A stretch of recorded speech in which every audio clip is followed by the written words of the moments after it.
뺑덕야담. 방문해 주셔서 무척이나 감사합니다. 그럼 오늘의 이야기 시작하겠습니다. 옛날 어느 마을에 손이 귀한 이씨 성을 가진 집안이 있었다. 이 집에는 아들이 셋이 있었는데 장남이 딸만 둘을 낳고 세상을 일찍 떠나는 바람에 집안의 대를 이을 책임을 이미 딸만 셋을 낳아 키우고 있는 차남 이씨 부부가 지게 되었다. 장남이 세상을 떠나자 차남 부부의 시어머니는 차남 부부에게 묻지도 않고 자신의 거처를 차남 부부의 집으로 옮겼다. 며느리인 이씨 부인에게 대를 이을 아들을 낳아야 한다며 하루가 멀다 하고 며느리를 괴롭혔다. 시어머니는 낮이나 밤이나 정화수를 떠놓고는 대를 이을 아들을 낳게 해달라며 며느리에게 억지로 치성을 드리게 했다. 얼마 후 이씨 부인은 드디어 임신을 하게 되었다. 그러던 어느 날 이씨 부인이 꿈을 꾼 뒤 남편에게 그 꿈 이야기를 해주었다. 서방님, 어젯밤 꿈에 제가 돌멩이를 가지고 놀았는데 이 꿈이 태몽일까요? 그때 갑자기 방문이 벌컥 열리더니 시어머니가 웃으며 방으로 들어왔다. 아들 태몽이네. 아들 태몽이야. 이번엔 아들이 확실하구나. 어머니, 꿈에 돌멩이가 나오면 아들이에요? 그렇고 말고 돌멩이가 나오면 아들이지. 드디어 내가 조상님을 뵐 수 있겠구나. 장하다 우리 며느리 장해. 네가 아들만 낳아준다면 내가 뭔들 못해주겠니. 부디 몸조리 잘해서 떡두꺼비 같은 아들 하나만 낳아다오. 예, 어머니. 삼신할머니께서 어머님의 간절한 마음을 드디어 알아주셨나 봅니다. 부인, 그동안 고생 많았어. 우리 이번만 잘 넘겨봅시다. 어머니, 이번이 마지막이에요. 저희 부부는 이 아이 외에는 더 이상 자식을 낳지 않을 테니 혹여 딸을 낳더라도 더 이상 강요하시면 안 돼요. 아범 너는 부정타게 무슨 말을 하는 게냐? 이 아이는 분명 아들이다. 애미가 꾼 꿈도 그렇고 배 모양도 넓게 퍼진 것이 아들 배가 확실하다. 그러니 부정타는 그런 소리일랑 하지 말거라. 어머니, 아직 배도 나오지 않았는데 어찌 배 모양이 보인다는 거예요? 내 눈에는 다 보여. 하여간 어머니도 어지간하시네요. 어쨌든 어머니, 저랑 약조하시는 겁니다. 그래, 알았다. 아들만 낳아준다면야. 내가 더 이상 뭘 더 바라겠니? 출산일이 다가오자 시어머니는 태어날 아이를 위해 무명 베넷저고리를 준비했다. 이씨 부인은 시어머니에게 고마운 마음이 들었다. 하지만 한편으로는 세 딸들이 태어날 때는 거들떠 보지도 않던 시어머니가 태어나지도 않은 아기가 손자라 확신하고 값비싼 무명 베넷저고리까지 챙기시는 모습을 보니 시어머니가 야속하다는 생각도 들었다. 그런데 어느 날 시어머니가 준비해 주신 베넷저고리를 빨아 널고 있던 이씨 부인 앞에 한 노승이 다가와 말을 걸었다. 나무아미타불 관세음 보살. 스님, 잠시만 기다려주세요. 저희가 살림이 넉넉지 않아 곡식은 드릴 수 없으나 삶은 감자가 있으니 가져다 드리겠습니다. 잠시 후 이씨 부인이 만삭인 배로 무겁게 발걸음을 옮기며 소쿠리에 삶은 감자를 가져와 노승에게 건네주었다. 노승이 고개를 숙인 채 감자를 받고는 잠시 머뭇거리더니 입을 열었다. 보살님, 이미 아이가 셋이나 있으시군요. 스님, 그걸 어찌하셨습니까? 집안이 대가 귀한 듯 합니다. 네, 제 뱃속의 아이가 대를 이을 귀중한 아이입니다. 나무아미타불 관세음 보살. 보살님 뱃속의 아이는 계집아이입니다. 뱃속의 아이가 여자아이라는 말에 이씨 부인이 깜짝 놀라며 노승에게 물었다. 그게 무슨 말씀이세요? 그럴 리 없습니다. 주변 어르신들께서 제 배 모양이 넓게 퍼진 것이 틀림없이 사내아이 배 모양이라 하셨고 제가 꾼 태몽도 아들을 낳는 태몽이라 하였는데 어찌 스님께서는 계집아이라 하십니까? 돌을 만지기는 하였으나 아기자기한 작은 돌 여러 개로 손놀이를 하시지 않으셨습니까? 스님께서 그것을 어찌하셨습니까? 제가 산속에 오래 있다 보니 어줍잖은 잔재주가 좀 있어 말씀을 드리는 것입니다. 그런데 지금 뱃속의 아이가 사내아이인지 계집아이인지는 중요한 것이 아닙니다. 보살님, 그 아이가 태어나면 서둘러 다른 집으로 보내셔야 합니다. 스님, 어찌 그런 천벌받을 말씀을 하십니까? 제 아이를 어디로 보낸다는 말입니까? 뱃속의 아이는 양부모 밑에서 자랄 팔자가 아닙니다. 그 아이를 키우신다면 필시 보살님이나 바깥분께서 그 아이가 10살을 넘기기 전에 운명을 다 하실 겁니다. 다행히 그 아이 밑으로 대를 이을 산의 아이를 낳으실 테니 지금 뱃속에 있는 아이는 태어나게 되면 좋은 곳으로 보내십시오. 그 아이는 다른 곳에서도 잘 살 수 있는 아이입니다. 스님께서는 안 될 말씀을 하십니다. 혹여 이 아이가 계집아이라 하더라도 제 뱃속에 10달을 품은 아이입니다. 헌데 어찌 일어나지도 않은 일로 다른 곳으로 보내라 하십니까? 노승의 말에 당황한 이씨 부인은 더 이상 말을 잇지 못했다. 그러던 그때 방에서 나오던 시어머니가 앞에 이야기는 듣지 못하고 뱃속의 아이가 계집아이라 하는 말만 듣고는 소금 바가지를 들고 와 노승에게 소금을 뿌리며 말했다. 이런 노망든 땡중 같으니 어디 남의 집에 와서 집안 망할 소리만 하고 난리야. 애미야, 들을 필요도 없다. 저리 비켜라. 시어머니가 노승에게 화를 내고 소금을 뿌리고는 노승을 쫓아버렸다. 그 일이 있고 시간이 흘러 이씨 부인의 출산일이 다가왔다. 이씨 부인과 아이가 무사하길 바라며 시어머니와 남편이 문 밖에서 발을 동동 구르고 있었다. 잠시 후 산파가 나와 굳은 표정으로 입을 열었다. 계집아이네요. 부인과 아이는 괜찮은 것이요? 예, 둘 다 괜찮습니다. 무슨 말을 하는 겐가? 계집아이라니? 사내 아이가 아니란 말인가? 시어머니는 몇 번이나 태어난 아이의 성별을 재차 물으며 확인했다. 한편 방 안에선 아이를 안고 방 안에 누워있던 이씨 부인이 아이를 보며 눈물을 흘리고 있었다. 그 스님이 말한 게 맞구나. 정말 계집아이를 낳았어. 이제 어쩌지? 계집아이를 낳은 것만으로도 시어머니가 몹시 성을 내실 텐데 이 아이가 가지고 태어난 운명은 또 어찌 말해야 하는 거지? 이씨 부인은 얼마 전 다녀간 노승의 말들을 다시 생각하며 울음소리를 내지도 못하고 혼자 삼키고 있었다. 태어난 아이를 이씨 부인은 한참 동안 가만히 바라보았다. 그리고는 이내 두 눈을 질끈 감고 안고 있던 아이를 천천히 이불 위에 뒤집어 내려놓은 뒤 이불 속으로 들어가 소리내어 울기 시작했다. 아가야, 미안하다. 내 자식을 어찌 다른 집에 보내겠느냐. 남의 집에 보낸다 한들 나라가 기근이 들어 훌칠하기도 힘든 집들이 허다한데 어느 집에서 널 맡아주겠니? 그렇다고 아직 어린 자식들을 너 하나 때문에 부모를 잃게 만들 수도 없으니 먼저 가 있거라. 이 어미가 아직 어린 내 언니들 조금만 더 사람 고실하게 키워놓고 내 기필코 널 따라갈 테니 그곳에서 어미 정 듬뿍 주고 이 어미 팔이 부러지더라도 너를 안고 놓지 않마. 이씨 부인은 이불 속에서 정신 나간 사람처럼 중얼거리며 아이가 숨이 끊어지길 기다리고 있었다. 그때 시어머니와 남편이 들어와 뒤집어진 채 누워있는 아이를 보고는 크게 놀랐다. 남편은 서둘러 아이를 안고는 이씨 부인에게 크게 화를 내며 말했다. 부인, 지금 이게 무슨 짓이오? 계집아이라고는 하나 엄연히 우리 두 사람의 자식인데 어찌 이런 천벌받을 짓을 한단 말이오? 아이를 그대로 두세요. 그 아이는 이씨 부인은 끝내 뒷말을 잇지 못하고 울기만 했다. 독한 것.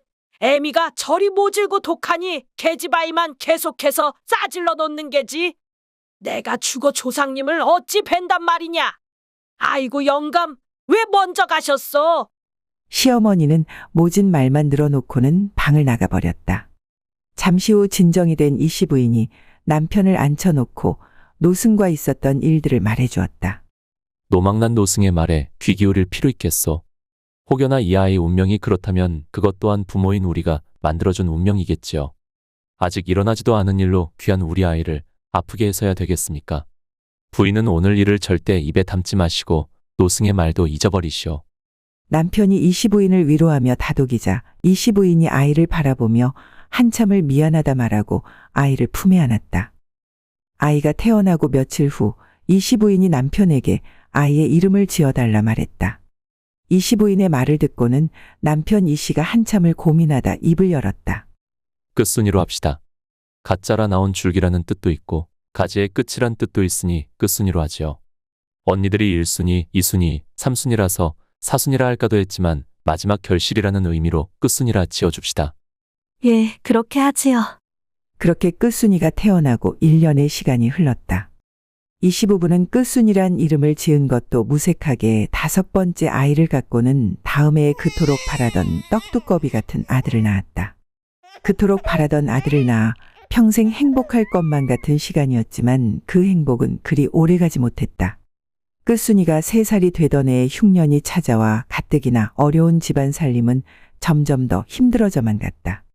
이 시부인은 어려운 가정 형편에 조금이라도 도움이 되기 위해 어린아이들만 데리고 일을 하기 시작했다.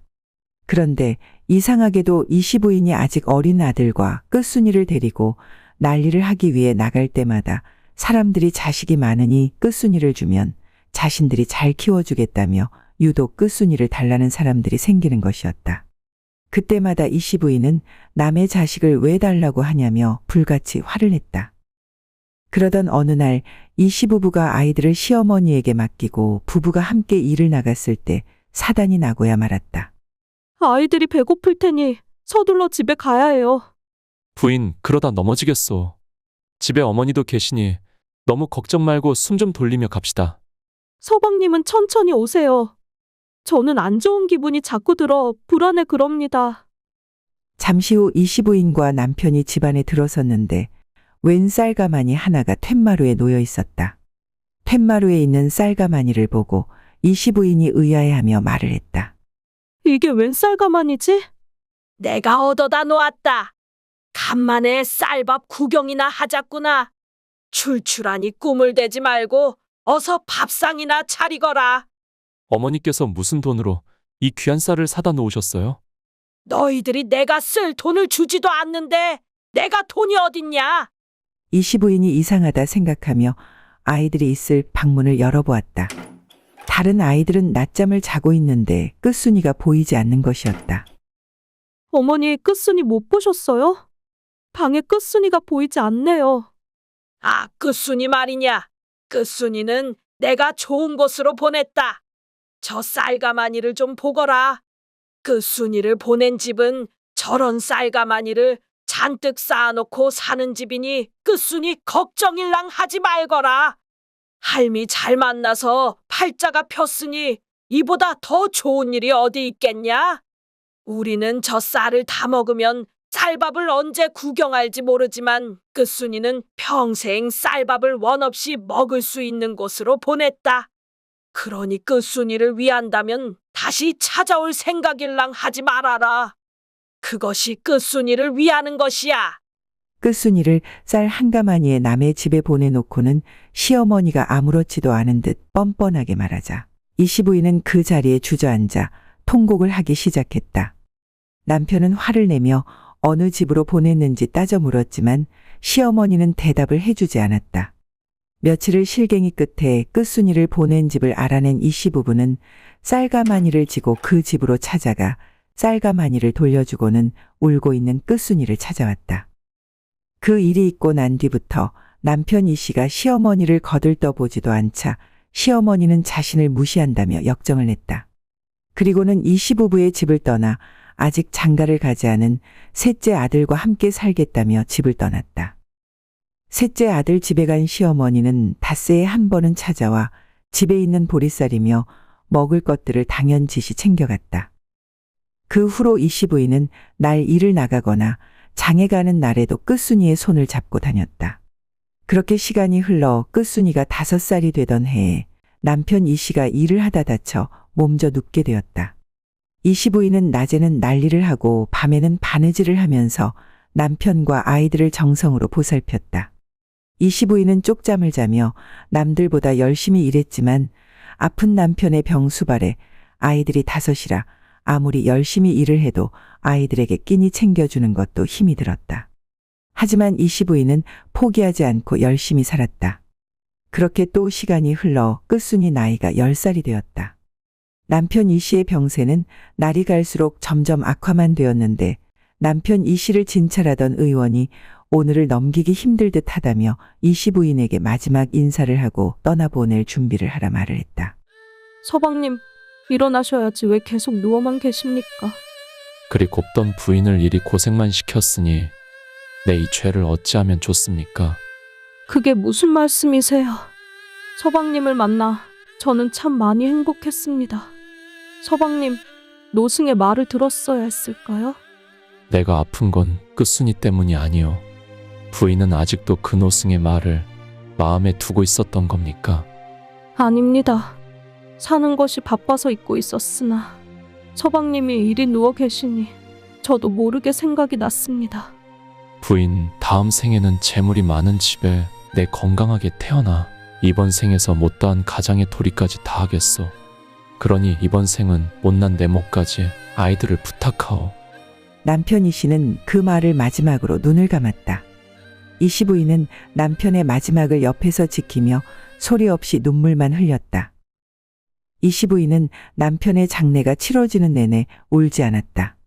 남편 상을 당했는데도 눈물 한 방울 흘리지 않는 이 씨 부인을 보고 시어머니와 시댁 가족들은 자기 서방 잡아먹어 놓고 뻔뻔하다는 둥, 독한 년이라는 둥, 온갖 흉한 말들을 아이들이 듣고 있는 와중에도 아랑곳하지 않고 해댔다. 이미 제법 나이가 든 1순위와 2순위는 어른들에게 대들며 이 씨 부인 대신 어른들을 향해 소리쳤다. 할머니, 삼촌이 저희 집에 손을 안 벌리셨으면 아버지가 그리 되셨겠어요? 1순위 저것이 지 애미 닮은 것 좀 보게.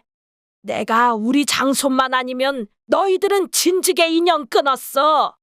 아이고, 죽은 내 아들만 불쌍하지. 아수라장 같은 장례를 치르고 돌아온 이 씨 부인은 5 아이들을 방으로 불러서 앉혀놓고는 말했다. 남들 하는 말에 귀 기울이지 말거라. 앞으로 다른 사람들이 우리를 더없이 여길 것이다. 여자만 5에 남자아이 하나이니 온갖 시정잡배가 우리를 없인 여길 수도 있다. 너희들은 마음 단단히 먹고 서로를 지켜야 한다. 장례가 끝나고 며칠 후 이 씨 부인이 툇마루에 앉아 쉬고 있는데 수염이 하얀 노인이 다가와 물 한 사발 얻어먹기를 청했다. 잠시 들어와 목을 축이세요. 살림이 넉넉지 않아 드릴 것은 없으나 삶은 감자가 있으니 그거라도 괜찮으시면 헉이라도 채우고 가십시오. 이 씨 부인이 삶은 감자를 가져다 주자 노인이 감사하다는 듯 고개를 숙였다. 노인이 아무 말 없이 감자 1개와 물을 마시고는 일어나 이 씨 부인을 바라보며 입을 열었다.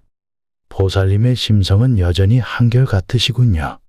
이 씨 부인은 노인의 목소리를 듣고 나서야 이 노인이 10년 전 자신을 찾아왔던 그 노승이란 것을 알았다. 스님이셨군요.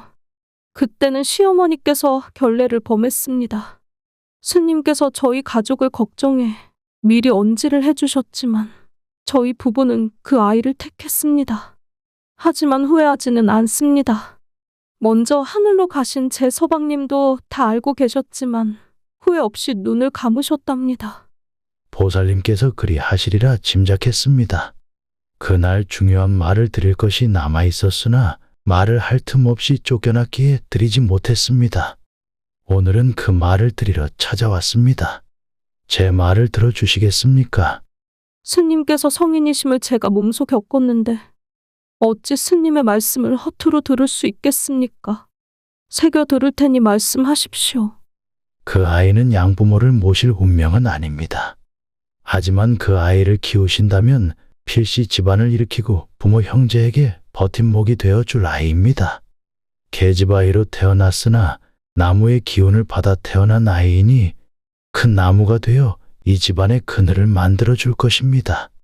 노승의 말을 들은 이 씨 부인의 눈가에는 이유 모를 눈물이 흘렀다. 이 씨 부인은 흐르는 눈물을 훔치고 이내 노승에게 고개를 숙여 감사의 인사를 하고 고개를 들었다. 그런데 노승은 이미 온데 간데 없이 사라지고 없었다. 노승이 떠나고 시간이 흘러 끝순이가 14살이 되자 끝순이는 장사를 해보겠다며 장사에 뛰어들었다. 근데 어찌된 일인지 끝순이가 보리쌀 1가마니를 가지고 나가면 보리쌀을 2가마니로 불려왔고 쌀 1가마니를 가지고 나가면 쌀을 3가마니로 불려왔다. 끝순이의 장사 수완과 말재주가 남달랐던 것이었다. 어느덧 끝순이는 혼이 날 나이가 되어 성실하고 풍채가 좋은 남자를 남편으로 맞이했다. 끝순이는 혼인을 한 후에도 남편과 같이 장사를 했다. 남편을 앞세우고 끝순이가 뒤에서 보필하니 그 장사가 날로 번창했다. 이제는 제법 이름난 부자가 된 끝순이는 마을에 땅이 나오면 윗돈을 주고서라도 땅을 사기 시작했다. 그리고는 그 땅 위에 번듯한 기와집을 몇 채 짓고는 이미 시집을 가서 떨어져 살던 언니들과 그 가족들을 불러들여 집도 주고 일자리도 주어 어머니와 함께 행복하게 살았다고 한다. 재미있게 시청하셨다면 구독과 좋아요 부탁드립니다. 여러분의 구독과 좋아요는 뺑덕 야담에게 큰 힘이 됩니다. 그럼 더 재미난 이야기로 다시 찾아뵙겠습니다.